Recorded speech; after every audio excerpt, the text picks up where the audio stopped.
the average 2 or 3 bedroom house at the middle market or lower, you should be, if priced correctly, getting 2 or 3 or 4 viewings a week in the first week.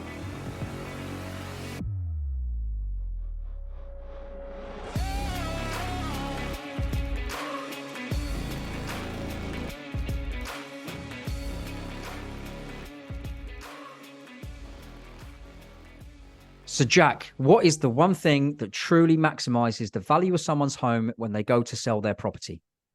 Well, the one thing, John, is pricing strategy.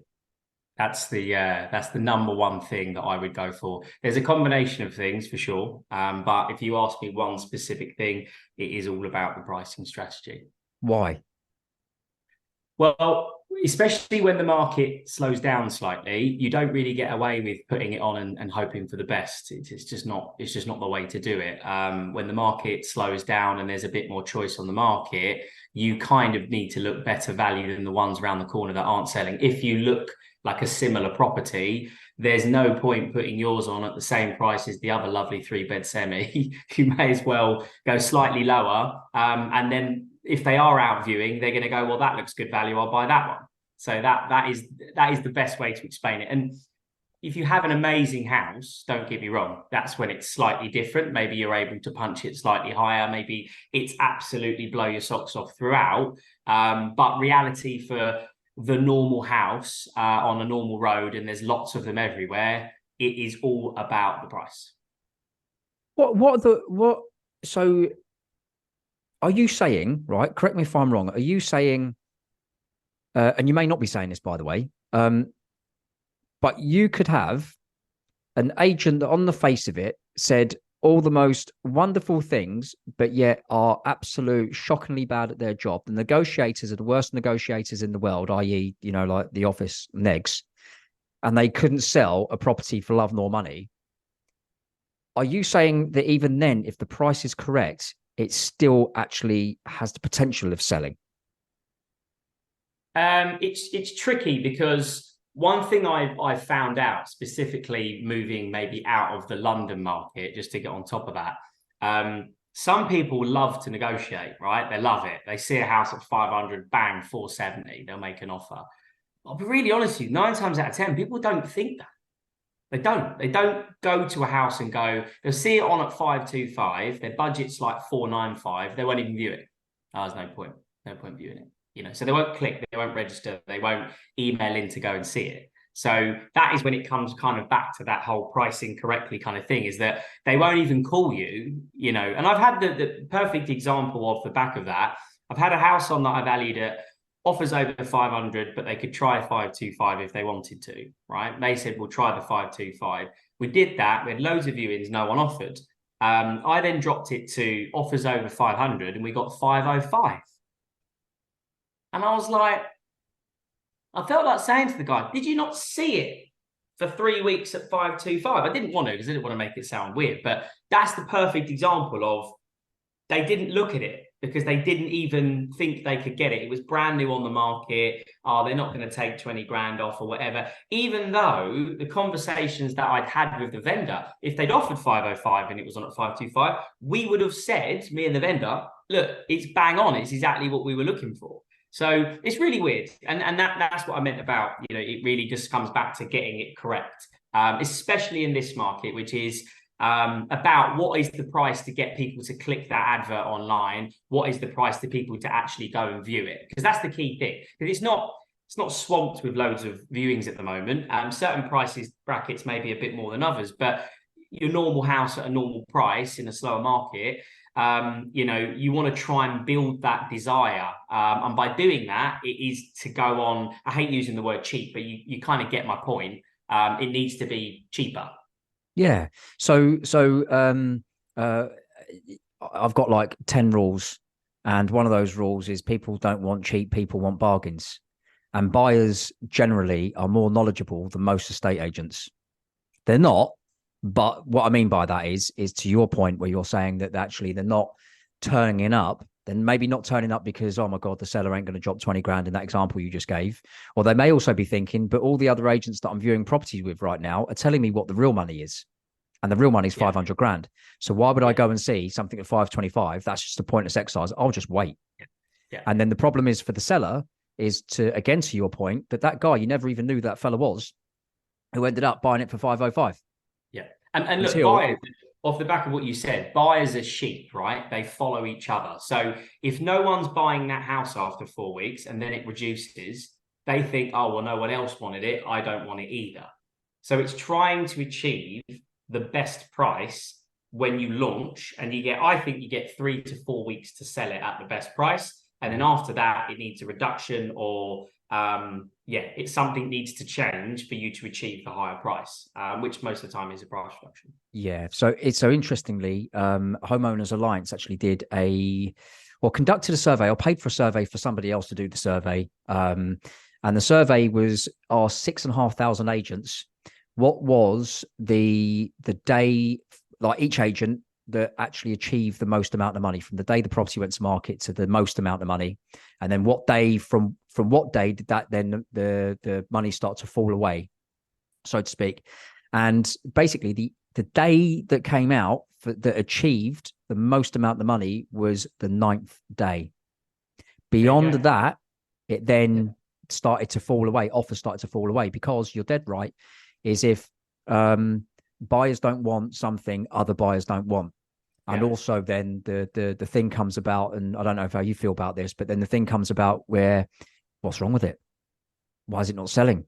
Is it got a bad roof? Is there something wrong with the electrics? And there could be nothing wrong with the house. The house same could as when be the if best you house take ever.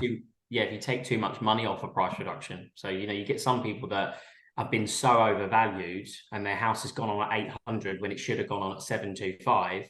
And then you go around there and you're honest and they go, well, why don't I just take 50 grand off? And you're like, because it's going to look like something's wrong with it, because you've gone from 800, you've taken 50, 75 grand off in one go. Someone's going to go, oh yeah, no, structural issues there, or something's wrong with it.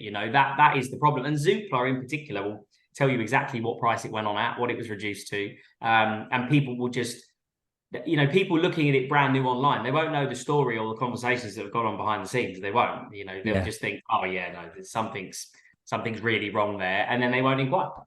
So sellers, in my experience, have a major fear of loss. Yeah. FOMO. And because they've been told the big figures, it now sort of really, they're like, oh, I really like Jack. I really like John, but this other agent said they could get me this. But then on the flip side of that is that when the seller is a buyer, the seller will do their due diligence, and they will know exactly what the prices are of the property they're about to go and purchase. But they need to think the same way as the buyer would think. And the example you just gave then, they're almost better off, I think. And again, honestly, if you think I'm wrong, Jack, tell me, right? But I think we're almost better off having the price to market 50 grand less than actually what it really should get. Now you could argue that's a bit extreme. I'll give you an example. There was a flat that I was selling, Ladbroke Grove, basement flat, complete and total utter wreck. Needed 200 grand's worth of work being spent on it to make it look as nice as the kitchen in your background, for example, right? And I just knew no one was coming up. If I put it on at the real money, which was £1,000 a square foot for something that required work, 700 square foot flat, 700 grand, I just knew buyers wouldn't turn up. This seller was being told 750, 725, 775. And I was like, no chance, mate.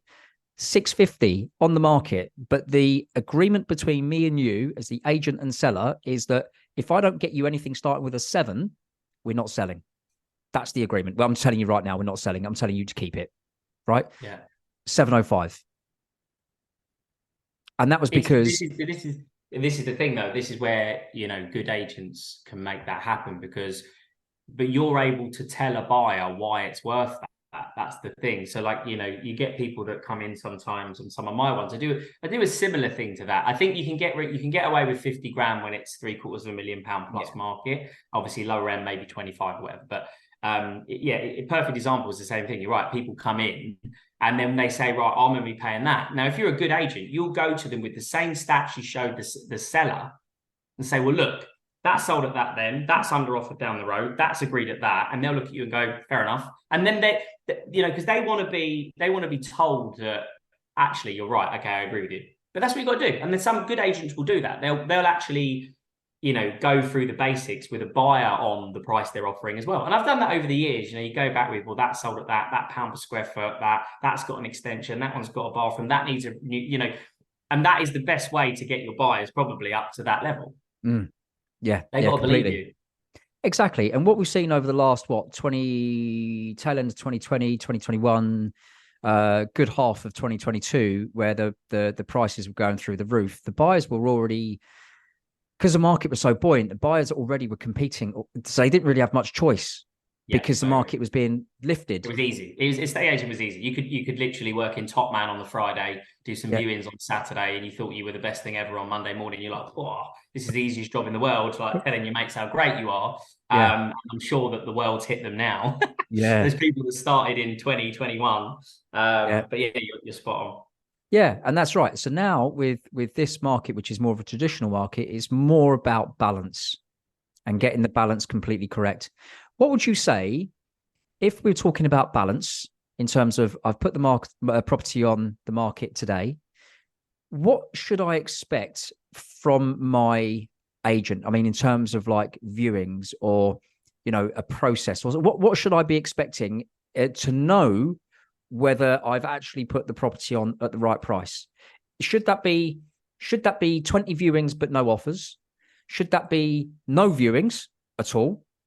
Or should that be 15 viewings or 10 viewings and 3 or 4 offers? So before I answer that, just be aware, every little area, every pocket of your the area you cover could be different, right? So if you're in a village, you might put a house on and you'd say, look, if we can get a viewing a week, that's about average for here. It's a certain price level, it's slower market, it is what it is. But if you're sort of prime round the stations and it's a house, there's another one that's sold, and then it's all based on the amount of viewings you're getting. But just before I go on to more of that, I've put a house on before at kind of like offers over 800. We've got one on the market at the moment.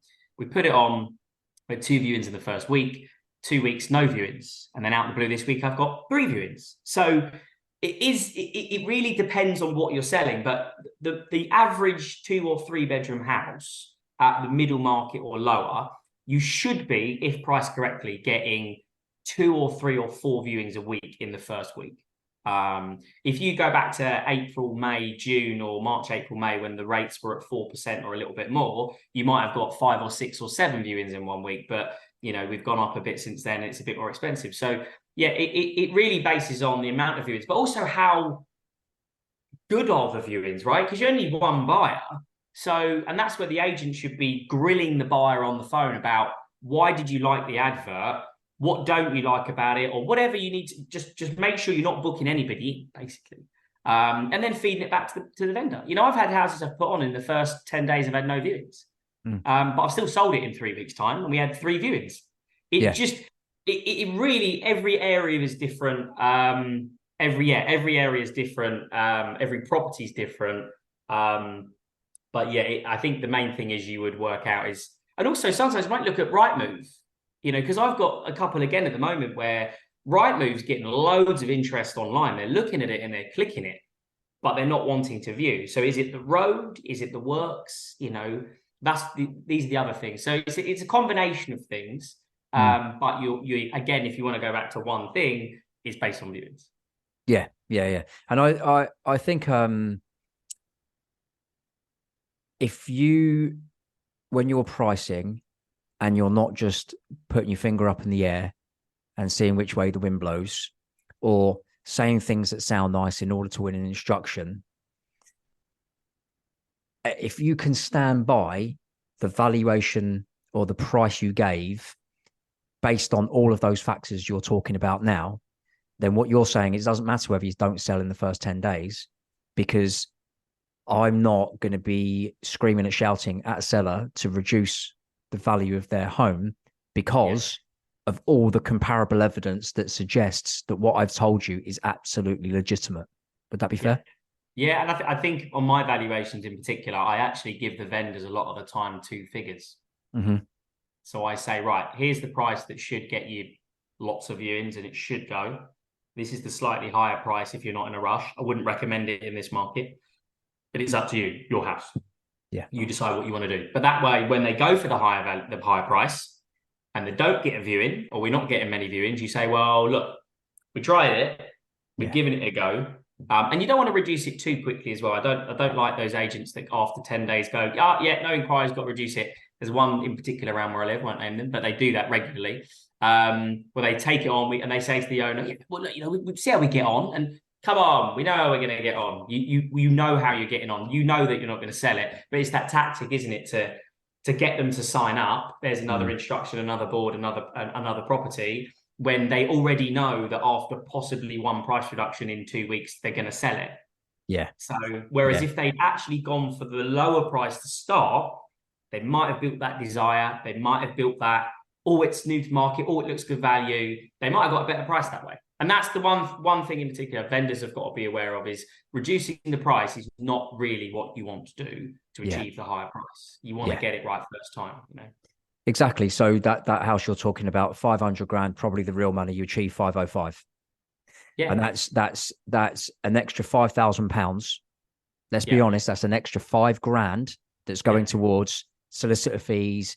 And it's not obviously not going to cover agency fees, like as an agent, etc. But if you get an agent that tells you 525 and no one's viewing it, the negotiators inside the office are not proactive enough. They're not asking buyers the right questions. They're not able to truly negotiate properly. Yeah. Maybe because they don't have the experience yet, or their manager ain't actually teaching them how to be a good agent. It then sits there. Suddenly they're getting offers around about 490. And let's be honest, right? So from an agent's point of view, once a house has been on longer than 4 weeks, your negotiation tactics have to change. Yeah. Because when you say to someone, it's only been on 2 weeks, right? You can use that. Yeah, it's going to go. We've got interest, got viewings going ahead. People go, oh yeah, no, it's only been on 2 weeks today. And you can do that. You can sort of indirect sell to people and say, it's a good house. Look, if you like it, someone else likes it. Once you get into the 4th or 5th week and someone says, how long has it been on? And you say a month, and they give you that, okay. You have to come at it from a different angle. And also when you get a price reduction, I have people say to me, and they're probably quite surprised at the answer. I reduced one the other day and they said, oh, why was the price reduced? I said, because it was overpriced. And then he went, what do you mean? I said, it was overpriced. He went, yeah, but you took it on. I said, yeah, but this is the lower valuation I gave him. I didn't value it at that. He went, oh. And I said, and that's why I suddenly got 8 viewings this week. He goes, oh. And it just didn't, it's like he didn't expect me to say that, Yeah. And he was quite thrown back by it. It was just a straight answer to him. And he was like, oh. And I said, do you like it? And he said, yeah, I do like it. I'm like, well, there you go. That's because you didn't like it because it was too expensive before. Yeah. But I think pricing, you mentioned it in the beginning where you said, look, pricing for you is key. There are obviously other things. So you mentioned marketing as well. Then there's, of course, there's the negotiation. Then there's the understanding systems and processes. For me, I absolutely love consumer psychology. I love copywriting books. That's because they're the best sales books for me to really get inside people's minds. Yeah. But one of the things about agents is we are distrusted before we say a word, and we are disliked before we walk in someone's house. Facts. And so that guy asking you that question, which is, and then you gave him a straight answer, that's why he was taken back, because his perception of you when he first meets you may be you're just an estate agent that's going to say what you need in order to get the thing done. And you didn't. 100%. You went, hey, it was overpriced, mate. That's it. That is, and I think, and that there is, again, if the pricing is wrong, and then you've got a negotiator inside the office, the managers put the price on wrong, far too high, but there's a negotiator inside the office that actually should be the manager. And they are fucking good at what they do, but the manager's shit, right? Yeah. That negotiator really good at what they do. Guess what? Doesn't mean a thing to this buyer, because the buyer doesn't trust them. And so what they're saying actually means nothing, because even though it's the truth, and even though they're fantastic negotiator, they know their market, they know what they're doing, they know absolutely everything about their area. They know all the personalities, the pounds per square footage, the good, the bad, the ugly. They know everything. So fucking what? You're just an agent with just overvaluing stuff. Yeah. And that, I think that frustratingly sums up the corporate world. I think that the high street is more concerned about beating the agent 4 doors down than they are about the client.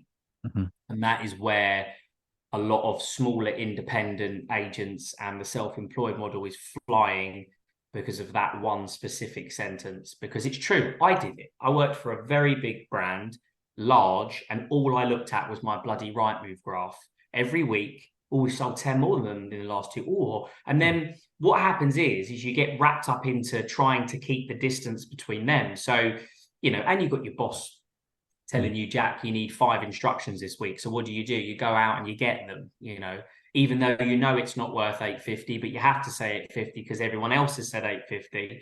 And that is, unfortunately, this is why you're doing what you're doing. I'm doing what I'm doing. I want people to know this is what goes on. And over the next 5-6 years, it will start to get out there, and people will be more aware of it, because it happens every day. It does. I actually, here's a stat for you, which was quite mad. The last 6 valuations I did, 5 of them I was the lowest valuation, and 4 of them I won.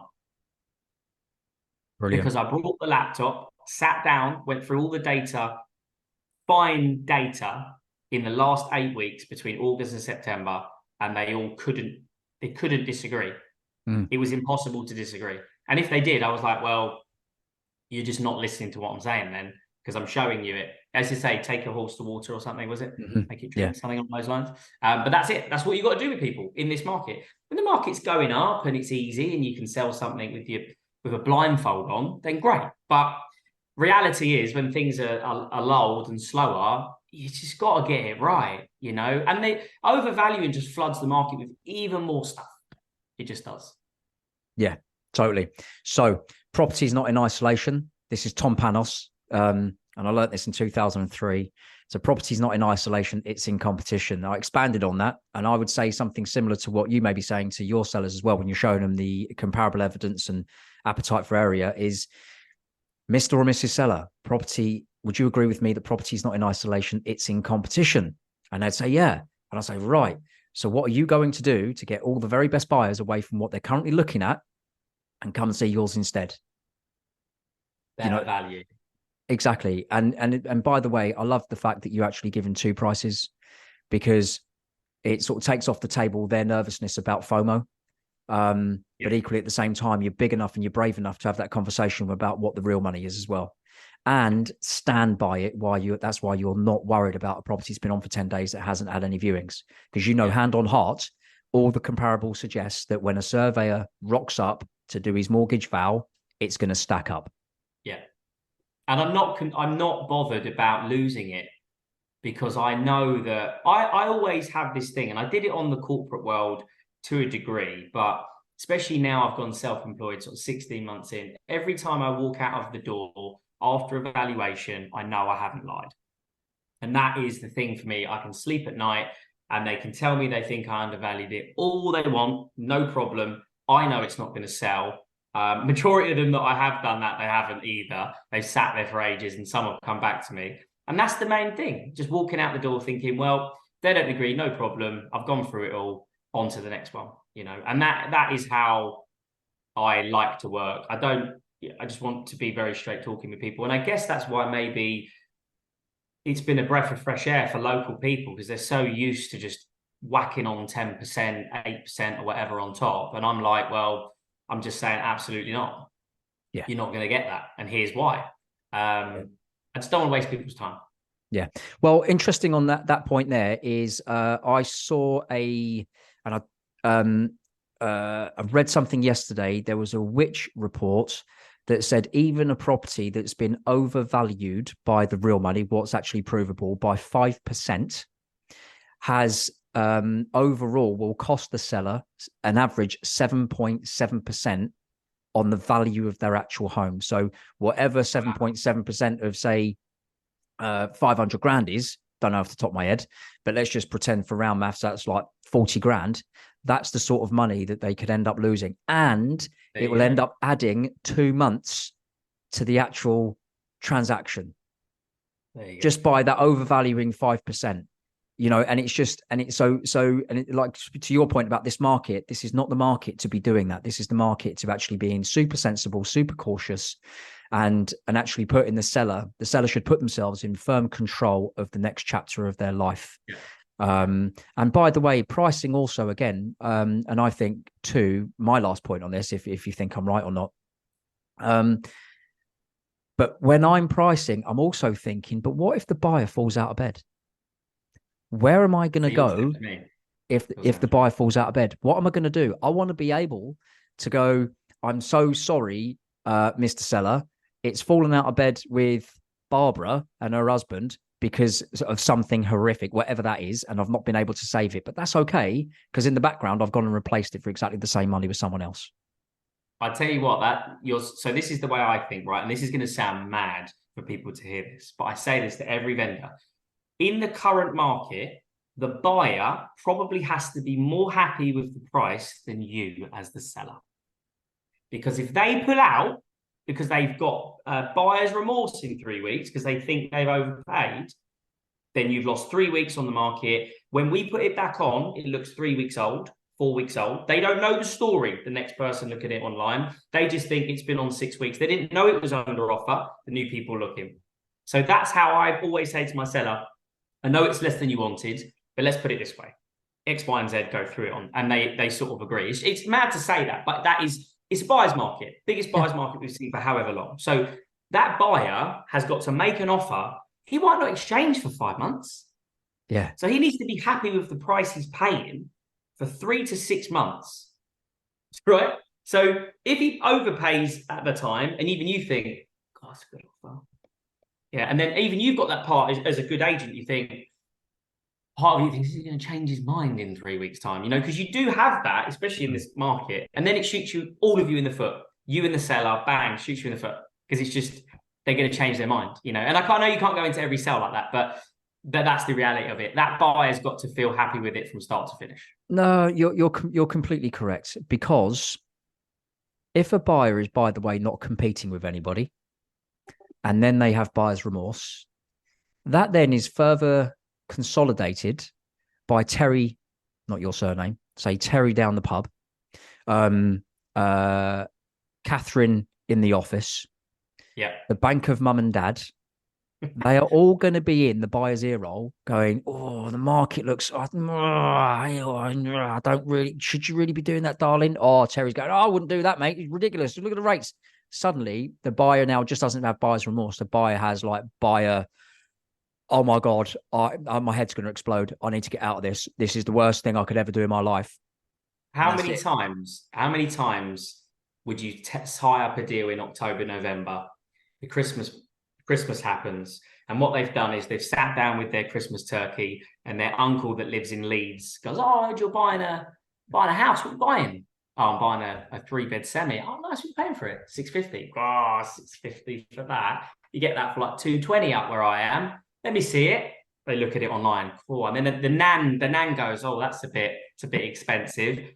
Then you get that email, don't you, on December the 28th? Hi, Jack. We've decided to change our mind.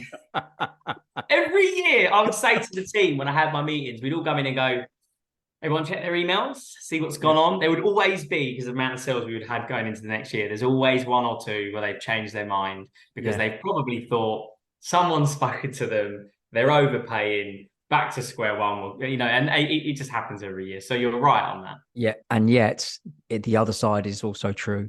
The reason you're saying pricing is so important is because if the price is good, remember, people don't want cheap, people want bargains.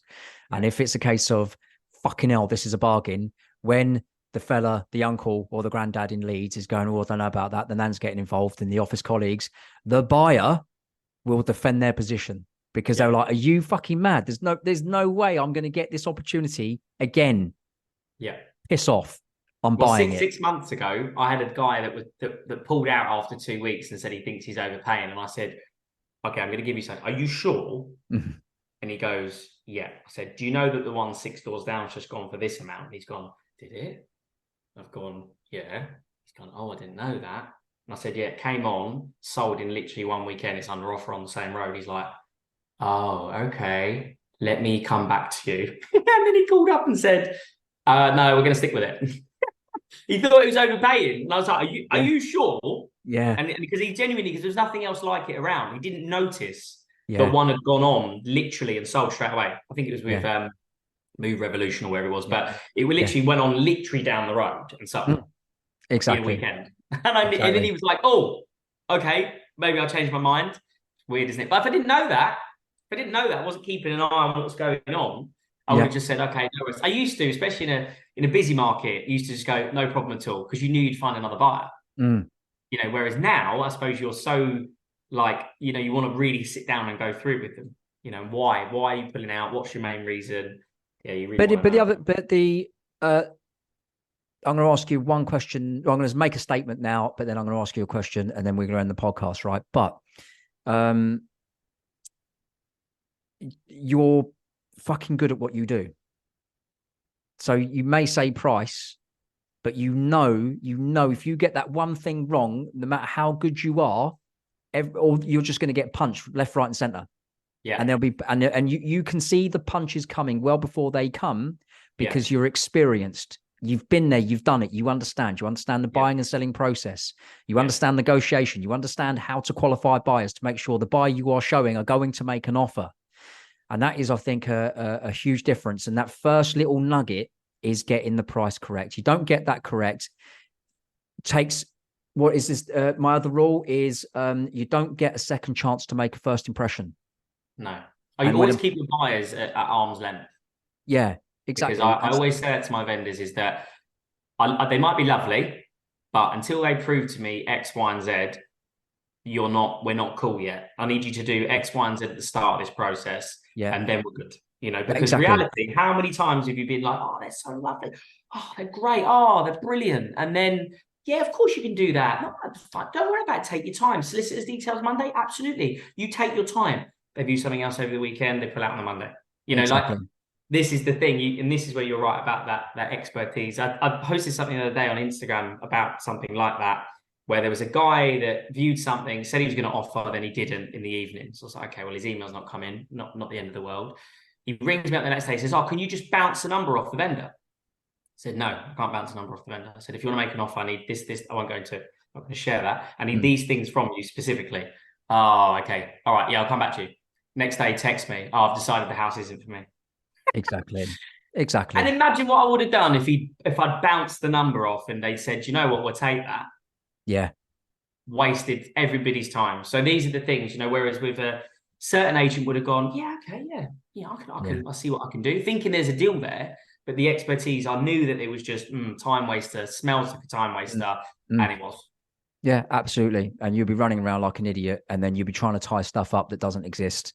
And your vendor thinks you're shit, basically, because you know, simple as. Right, wicked. Jack, mate, thank you so much for coming on this podcast. You've been an absolute legend. Thank you for having me, my man. It's I love what you're doing. I love watching your posts, TikTok and Instagram, and you know, it's refreshing to, you know, the times are changing, things are changing, and I think in another 5 or 10 years there'll be lots of people able to share the nonsense that's been going on for however long. So mate, keep doing what you're doing. It's great. I love it.